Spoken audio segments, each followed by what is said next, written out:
Hi friends, బాగున్నారా? మేము చాలా బాగున్నామండి. చూడండి, మేము ఈరోజు సాయంత్రం పొలంకెళ్ళాము. చింతరం పండ్లు అంటే చింతరము ఫలాలు, కాయలు పిక్కచ్చుకునేవి మేము. చాలా మళ్ళీ తెల్లగా పడవలేసినాయి.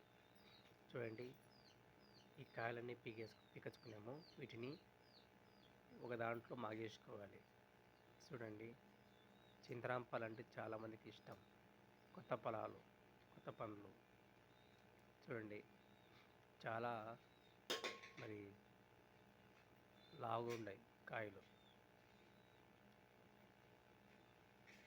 చింతరాం పళ్ళు చాలామందికి ఇష్టం లేని వారు ఎవరు ఉండరు.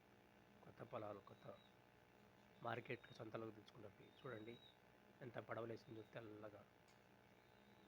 చూడండి, చాలా పడవలేసింది. చూడండి, బొప్పులు వచ్చింది. చూడండి, కాయ చాలా పడవలుగా వచ్చింది, బొప్పులు వచ్చింది.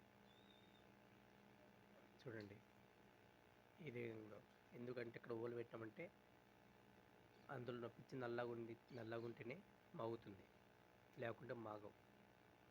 ఆ పిచ్చి నల్లగా ఉంటేనే లోపల మాగుతుంది. చూడండి, పక్కన అలాగనే ఇవి వచ్చేసి బెండకాయలు మా పొలంలో పిక్కచ్చుకున్నాము. బెండకాయలు. ఇది వచ్చేసి మరి సోరకాయ చూడండి.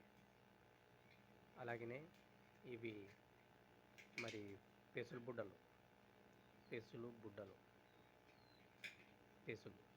చూడండి, చాలా చింతరం పళ్ళు, చాలా అన్నీ మేము ఒక ప్లేట్లో పెట్టాము. ఇలా దండిగా ఉంటాయి. దాదాపు 20 కాయలు ఉంటాయి. నచ్చితే లైక్ కొట్టండి, సబ్స్క్రైబ్ చేయండి ప్లీజ్.